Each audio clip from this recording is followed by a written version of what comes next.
তৃণমূল কংগ্রেস তার গৃহদাহকে কিছুতেই কমাতে পারছে না। একটু একটু করে যেন তৃণমূল কংগ্রেসের ভেতরে লেগে থাকা আগুন ধিক ধিক করে ছড়িয়ে পড়ছে। এই কিছুদিন আগেও যারা রাজনীতি সম্পর্কে খুব একটা মাথা ঘামাতেন না, কথা বলতেন না, এখন আচমকাই তারাও বলতে শুরু করেছেন তারাই নাকি নিজেদের জোরে ভোটে জিতেছিলেন। তৃণমূল টিকিটে নয়, মমতা বন্দ্যোপাধ্যায়ের সৌজন্যে নয়, তারা নিজেদের ক্যারিশমাতে জিতেছিলেন। যেমন রচনা বন্দ্যোপাধ্যায়। আচ্ছা, রচনা বন্দ্যোপাধ্যায়কে কি আমরা খুব সিরিয়াস রাজনীতিক বলে কখনো মনে করেছি? সাংসদ হবার পরে তার কথাবার্তা নিয়ে রীতিমতো ট্রোল হয়েছে, লোকে হাসাহাসি করেছেন, মজা পেয়েছেন। কখনোই কুইন্টাল কুইন্টাল কী সব যেন বলেছিলেন তিনি। তারপর চারিদিকে ধোয়া, তাই দেখে নাকি শিল্পের পরিসংখ্যান মাপা যায়। এই সমস্ত নানা কথায় নেটিজনরা তাকে নিয়ে ট্রোল করেছে বারবার।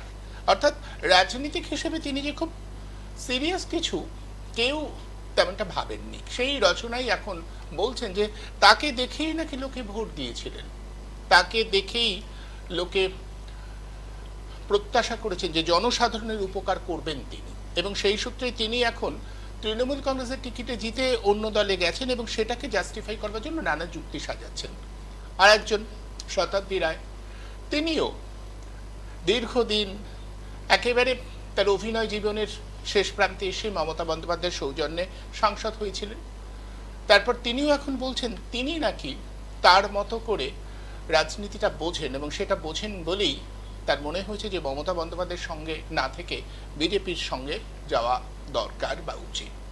আমাদের প্রশ্নটা হচ্ছে, এনারা সবাই যে ভঙ্গিতে কথা বলছেন তাতে একটা বিষয় হারিয়ে যাচ্ছে যে তারা রাজনীতি করছেন, কিন্তু রাজনীতির তো একটা মতাদর্শ থাকে, ভাবনা থাকে, সেটা তারা জানেন তো। তারা যে মতাদর্শের পক্ষে দাঁড়িয়েছিলেন, মমতা বন্দ্যোপাধ্যায় ভালো না খারাপ আমরা সেই তর্কে যাব না। হতে পারে মমতা বন্দ্যোপাধ্যায় যেভাবে সিনেমা পাড়া থেকে একের পর এক মানুষজন ধরে নিয়ে এসেছিলেন, তার পরিপ্রেক্ষিতে তার খামখেয়ালিপন আমরা বারবার দেখেছি, সেটা অন্য প্রসঙ্গ। কিন্তু প্রশ্ন হচ্ছে যে এনারা সবাই তো বিজেপির বিরোধিতা করেই জিতেছিলেন। এই মূল প্রশ্নটা কোথাও আলোচিত হচ্ছে না, চর্চা হচ্ছে না, যে এনারা তো আসলে বিজেপির বিরোধিতা করে সাধারণ মানুষের ভোট আদায় করেছিলেন। রচনা ব্যানার্জি যেমন বিজেপি প্রার্থী লকেট চট্টোপাধ্যায়কে পরাজিত করেছিলেন, ফলে লকেট চট্টোপাধ্যায়কে পরাজিত করেছেন মানে তো লকেট চট্টোপাধ্যায় দলকে পরাজিত করেছেন, তার রাজনৈতিক যে ভাবনা তাকে পরাজিত করেছেন। মানুষ তো তার সেই অর্থেই তাকে ভোটে জিতিয়েছেন। এখন তিনি বলছেন তারা বিজেপির সঙ্গে থাকবেন, দেশের বা স্থানীয় মানুষের উন্নতি করতে হবে, স্থানীয় মানুষের সুযোগ সুবিধা তিনি দেখবেন, তিনি পদত্যাগ করবেন না। ঠিক এখানেই আমাদের বোধহয় প্রশ্নটা তুলতে হবে যে কি দাঁড়াচ্ছে তাহলে, যে সাধারণ মানুষ যে ভঙ্গিতে বা যে দৃষ্টিভঙ্গি নিয়ে ভোট দেবেন, সাধারণ মানুষ যেহেতু রাইট টু রিকল আমাদের দেশে নেই, তাই তার সুযোগ নেওয়া সম্ভব, নেওয়া যায়। কেউ অদ্ভুত অদ্ভুত যুক্তি দিচ্ছেন এই সমস্ত রাজনীতিকরা, তথাকথিত রাজনীতিকরা। আসুন গোটা বিষয়টা একটু বোঝার চেষ্টা করি যে তৃণমূল কংগ্রেসে যে গৃহদাহ লেগেছে তার উৎসটা আসলে কোথায়। বারবার করে মনে হচ্ছে যে মমতা বন্দ্যোপাধ্যায় যে রাজনীতিটা করেছেন না, সেটা রাজনীতির অরাজনীতিকরণের একটা প্রক্রিয়া। রাজনীতিকে সরিয়ে দাও, তারই ফল তাকে আজ ভোগ করতে হচ্ছে, এবং এর জন্য সবচেয়ে বেশি ক্ষতিগ্রস্ত হচ্ছে আমাদের ব্যবস্থাপনা, আমাদের গণতন্ত্র, আমাদের সংবিধান। কারণ আমাদের সংবিধানে বিরোধী দলের উপস্থিতির একটা বিষয় রয়েছে। বিরোধী শূন্য গণতন্ত্র বলে কিছু হয় না। এই রাজনীতিকরা সেই বিরোধী শূন্য গণতন্ত্রের দিকে ক্রমশ নিয়ে যাচ্ছেন। আসলে তারা রাজনীতিটা জানেনই না, বোঝেনই না, কিংবা বুঝতে চান না। ব্যক্তিগত লাভ লোকসানের হিসেব কষেই তারা এটা করছেন। মমতা বন্দ্যোপাধ্যায়ের প্রতি রাগ, অভিমান, তার রাজনীতির প্রতি নিন্দা করার চেয়েও আমাদের বোধহয় আজকে এই বিষয়টার উপরে বেশি জোর দিতে হবে যে আমরা খুব কঠিন একটা সময়ের সামনে চলে যাচ্ছি ক্রমশ, যেখানে আমাদের দেশের গণতন্ত্রের একটা বড়সড় বিপদ আসছে, আমাদের দেশের সংবিধানের একটা বিপদ আসছে। বিরোধী না থাকলে গণতন্ত্র টেকে না, টিকতে পারে না। এই বিষয়টা বোধহয় আজ আমাদের খুব বেশি করে অনুধাবন করবার সময় এসেছে। আসুন এই বিষয়টার উপর একটু আলোকপাত করি। আলোচনার জন্য এই মুহূর্তে আমার সঙ্গে রয়েছেন আনিসুর রহমান, একই সাথে আইনজীবী এবং মানবাধিকার আন্দোলনের সক্রিয় কর্মী। আমি প্রত্যাশা করছি আরও কিছু সময়ের মধ্যে আমি একজন সাংবাদিককে আমন্ত্রণ জানিয়েছি, তিনিও তার কথা বলবেন। আনিসুর রহমানের কাছে প্রথম আসি। আনিসুর বাবু, আপনার কাছে আমার জিজ্ঞাসা যে মমতা বন্দ্যোপাধ্যায় যেভাবে দল পরিচালনা করেছেন তার মধ্যেই কি এই বিপদটা ছিল না? আমি বারবার করে এটা বুঝতে চাইছি যে রাজনীতির অরাজনীতিকীকরণ, মানে রাজনীতি আসলে রাজনীতি থাকবে না, এইটা যদি কারোর মাথার মধ্যে একবার ঢুকে যায় সেটা ভয়ঙ্কর বিপদ নিয়ে আসে। রাজনীতির একটা ওজন আছে, মাপ আছে, মান আছে, সেইটাকে কখনোই গুরুত্ব দেননি মমতা বন্দ্যোপাধ্যায়। কোথাও মনে হয় না আজ যে গৃহদাহের জ্বালায় তিনি জ্বলছেন সেটা তার এই ভাবনা থেকেই? দেখুন, প্রথমেই বলি, রাজনীতি হচ্ছে নীতির রাজা, রাজার নীতি নয়, নীতির রাজা। এই রাজনীতি অন্য সমস্ত নীতিকে নির্ধারণ করে।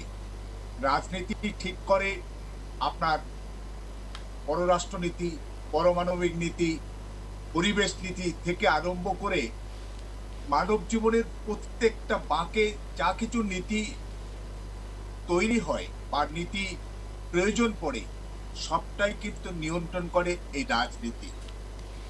আপনার বাড়ির সামনে রাস্তাটা 6 ফুট হবে না 9 ফুট হবে, রাজনীতি ঠিক করে। আপনার সেই রাস্তাটা ঢালাই হবে নাকি পিচ হবে, সেটাও রাজনৈতিক বেত্তারাই ঠিক করে।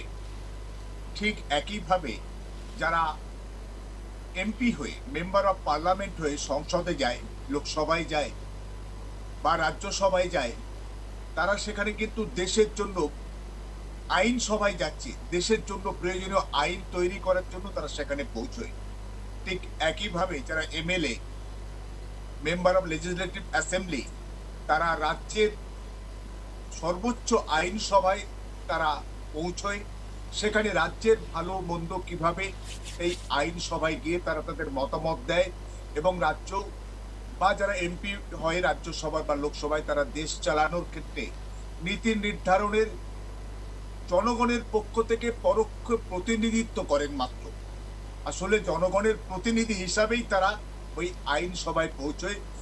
জনগণের সুখ দুঃখ, ব্যথা বেদনা, আশা আকাঙ্ক্ষার প্রতিফলন তারা আইন সভায় গিয়ে তুলে ধরবেন। এটাই সাধারণ মানুষের প্রত্যাশা নিয়েই তারা এই জনপ্রতিনিধিদের নির্বাচন করে। কিন্তু বেশ কয়েক বছর মমতা ব্যানার্জি বা তৃণমূল কংগ্রেস যে রাজনীতির জন্ম দিয়েছে, সেখানে এই সেলেব রাজনীতি, আমি অবশ্য ব্যক্তিগতভাবে কোনো সেলিব্রিটি বা কোনো সিনেমা আর্টিস্ট বা অন্য কোনো রাজনীতির বাইরের লোক তারা রাজনীতিতে আসতে পারবে না বা করতে পারবে না, আমরা কখনোই তা বলি। কিন্তু কিছু কিছু মানুষ যাদের রাজনীতি সম্পর্কে জ্ঞান নেই, শুধুমাত্র রাবার স্ট্যাম্প হিসাবে ব্যবহার করার জন্য তাদেরকে লোকসভায় দাঁড় করিয়ে দেওয়া হয়েছে, বিধানসভায় দাঁড় করিয়ে দেওয়া হয়েছে। তারা বেশিরভাগ সময়ে সে লোকসভা বলুন বা বিধানসভায় গিয়ে তাদের উপস্থিতির হার অত্যন্ত নগণ্য। উপস্থিত থাকলেও তারা সেখানে কোনো রকম কোনো আলোচনায়, কোনো বিতর্কে বা কোনো প্রশ্ন করার মতো ক্ষমতা বা যোগ্যতা বা দক্ষতা কোনটাই তাদের নেই। সেটা গত কয়েক বছর ধরে বিভিন্ন তথ্য এবং পরিসংখ্যানে দিনের আলোর মতো স্পষ্ট। কিন্তু হঠাৎ করে আজকে তৃণমূল কংগ্রেসের দুর্দিন, তৃণমূল কংগ্রেস 15 বছর টানা রাজ্যের ক্ষমতায় থাকা থেকে ক্ষমতা হারিয়েছে সদ্য। ক্ষমতা হারাবার পরে পরেই হঠাৎ করে এই সমস্ত বেশ কিছু এমএলএ এবং এমপি তারা নিজেদেরকে ভিআইপি মনে করছেন, কারণ তারা ভোটে জিতে রয়েছেন। এখন তারা কোনো এমএলএ বা এমপি, তারা মমতা ব্যানার্জি বা তৃণমূল কংগ্রেসকে অস্বীকার করছে। অথচ তারা অস্বীকার করতেই পারে, তাতে বাংলার মানুষের কিন্তু কিছু যায় আসে না। বাংলার মানুষ জানে যে তারা এমএলএ বা এমপি হয়েছে তাদের সময় নয়, তাদের যোগ্যতায় নয়, তাদের ওই সিনেমার পর্দায় তাদের দেখেছে বলে তাদেরকে নির্বাচন করেছে তা নয়। তারা আসলে তৃণমূল কংগ্রেস তার জোড়া ফুলকেই তারা সমর্থন করে তাদের কাউকে এমএলএ বা কাউকে এমপি বানিয়েছিল। কিন্তু আজকে তৃণমূলের দুর্দিনে তারা সেখানে শুধুমাত্র ক্ষমতার ক্রিম খাওয়ার জন্য, এবং একইভাবে কেউ কেউ যে বিভিন্ন রকম যে চাপ, গ্রেপ্তারির চাপ বা পুলিশ সেখানে বাড়িতে রেড করতে পারে, বিভিন্ন প্রশাসনিক চাপ, পুলিশি চাপ, প্রশাসনিক চাপ এড়াবার জন্য আত্মসমর্পণ করেছেন এই মুহূর্তে রাজ্যের যে শাসক, সেই শাসকের কাছে। এবং একই সঙ্গে যেটা শোনা যাচ্ছে বা জানা যাচ্ছে যে আজকের বিশেষ করে লোকসভায় যে প্রায় 20-22 জন এমপি নাকি, হ্যাঁ আপনার 28 জন আছে, মোট 29টা তৃণমূলের এমপি ছিলেন, একজন মারা গেছেন বসিরহাটের এমপি হাজী নুরুল ইসলাম, তারপরে 28 জন এমপির মধ্যে 22 জন নাকি এখন বিক্ষুব্ধ তৃণমূল এখন নতুন একটি আঞ্চলিক রাজনৈতিক দলে একদম তারা যোগদান করেছে। কিন্তু সেই যোগদানটা বা সেই রাজনৈতিক দলের সঙ্গে একটা কাগজে কলমে শুধু তৈরি হয় একটি রাজনৈতিক দল, এবং তার সঙ্গে বিজেপির লোকজনদের একটা ঘনিষ্ঠ সম্পর্ক রয়েছে। অর্থাৎ বিজেপির ছকে দেওয়া, বিজেপির নির্দেশে এবং বিজেপির একেবারে সমর্থন এবং সহযোগিতা করার জন্য আজকে তৃণমূল কংগ্রেসের দুর্দিনে তৃণমূল কংগ্রেস মমতা ব্যানার্জিকে পেছন থেকে ছুরি মেরে তারা নিজেদের আখের গুছোবার জন্য তারা ওখানে গিয়ে আস্তানা গেড়েছে এবং কানাঘুষো হচ্ছে। সত্য মিথ্যা জানার উপায় নেই, আমরা জানিও না যে এটা নাকি কোটি কোটি টাকা এর মধ্যে লেনদেন হয়েছে। এবং আমরা জানি যে ভারতবর্ষে ঘোড়া কেনা বেচার যে খেলা দীর্ঘদিন ধরে চলছে, বিশেষ করে যে গত অধিবেশনে সেখানে কিন্তু কেন্দ্রীয় সরকার একটি আইন আনতে চলেছিল, যেখানে যদিও বলা হচ্ছিল যে মহিলাদের 1/3 আসন সংরক্ষণ লোকসভায়, কিন্তু তার পেছনে আরেকটি আইন ছিল, সেটাকে বলা না বলে মহিলাদের সংরক্ষণের বিরোধিতা বলা হচ্ছে। সেখানে লোকসভার আসন সংখ্যা যেটা আছে 543, প্রায় 850 কাছাকাছি নিয়ে যাওয়া, অর্থাৎ প্রায় 300 মতো লোকসভার আসন বাড়িয়ে নেওয়া। এবং সেটা লোকসভার আসন বাড়াতে গেলে বা মহিলাদের সংরক্ষণ রাজ্যসভায় এবং লোকসভায় পাশ করতে গেলে 2/3 সংসদের সংখ্যাগরিষ্ঠতা থাকা দরকার। সেটা এই মুহূর্তে এনডিএ তথা বিজেপি জোট সরকারের কাছে নেই। তারা এখন 360 বা 63টা যে সংখ্যা লোকসভায়, সেইটার লক্ষ্যে তারা হাঁটছে এবং তার জন্য বিভিন্ন রাজনৈতিক দলকে ভাঙানোর এক মরিয়া বা মরণ খেলায় কিন্তু নেমে পড়েছে আজকের কেন্দ্রের বিজেপি সরকার। এবং এই মুহূর্তে রাজ্যে বিশেষ করে পশ্চিমবঙ্গে যে বিজেপি যারা কেন্দ্রে আছে, তারা আবার রাজ্যে ক্ষমতা দখল করার ফলে তারা কিন্তু পশ্চিমবঙ্গ সবচেয়ে বড় টার্গেট করেছে। পশ্চিমবঙ্গের যে তৃণমূল কংগ্রেসের সবচেয়ে বড় যে এমপি সংখ্যা রয়েছে সেটাকে ভাঙাবার জন্য, এবং সেখানে আপাতত তারা অনেকটাই সফল বলে মনে হচ্ছে। কিন্তু আমি মনে করি এবং বিশ্বাস করি যে এই সমস্ত বিশ্বাসঘাতক এবং বেঈমান বলেই কিন্তু ইতিহাসের খাতায় এই সমস্ত এমএলএ এমপিরা চিহ্নিত হয়ে আসবে, চিহ্নিত হয়ে থাকবে। কারণ বাংলার মানুষ জানে এরা কেউ নিজের ক্যারিশমায়, নিজস্ব যোগ্যতায় এরা কেউ এমএলএ এমপি হয়নি। সব মমতা ব্যানার্জির ক্যারিশমায় জোড়া ফুলের চিহ্ন নিয়ে বিজেপির বিরুদ্ধে তৃণমূল কংগ্রেসের সমর্থনে মানুষ ভোট দিয়ে তাদের এমএলএ এমপি বানিয়েছিল। এবং বিজেপির সমস্ত নীতি, আদর্শ, পলিসি, প্রোগ্রাম, এগুলো সেই সমস্ত মানুষগুলো তারা বিরোধী হওয়ার কারণেই তারা আজকের এদেরকে ভোট দিয়েছিল। কিন্তু তাদের সেই আশা আকাঙ্ক্ষার পেটে ছুরি মেরে মানুষের সমর্থন নিয়ে মানুষের সঙ্গে বেইমানি এবং বিশ্বাসঘাতকতা করে আজকের সেই দানবীয় যে একটি সংগঠন বলে মনে করে সাধারণ মানুষ যারা তৃণমূল কংগ্রেসকে ভোট দিয়েছিল বিজেপির বিরুদ্ধে, সেই বিজেপির পক্ষে বিজেপির কোলকেই যারা তামাক খাচ্ছে, এনডিএ জোটকে যারা সমর্থনের চেষ্টা করছে, মানুষ কিন্তু তাদের ক্ষমা করবে না। এবং আমি বিশ্বাস করি এই সমস্ত এমএলএ এমপিদের রাজনৈতিক ক্যারিয়ার এখানেই শেষ হয়ে যাবে। তারা কিন্তু এর পরের কোনো ভোটে আমার বোধ হয় জিতে আসা অধিকাংশের পক্ষে, 1-2 হয়তো ব্যতিক্রম হতে পারে, কিন্তু ইন জেনারেল এদের রাজনৈতিক জীবন এরা নিজেরাই কলঙ্কিত করলো এবং শেষ করলো। এবং ইতিহাসের খাতায় এরা মির্জাফর, গাদ্দার, বেঈমান এবং বিশ্বাসঘাতক হিসাবে কিন্তু চিহ্নিত হবে।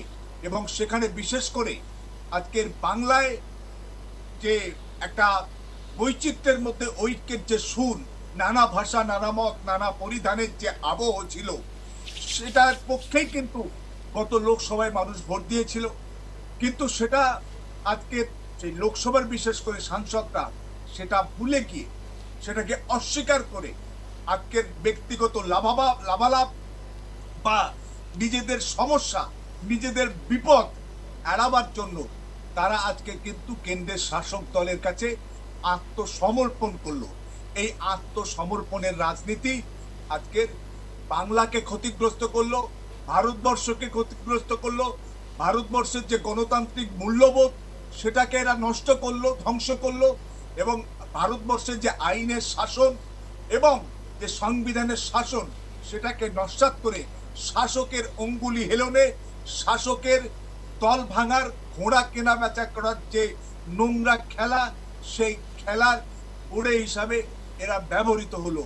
ফলে সব মিলিয়ে এরা আমাদের দেশের এবং আমাদের রাজ্যের জন্য এরা লজ্জার এবং ক্ষতিকর বলে আমি মনে করি।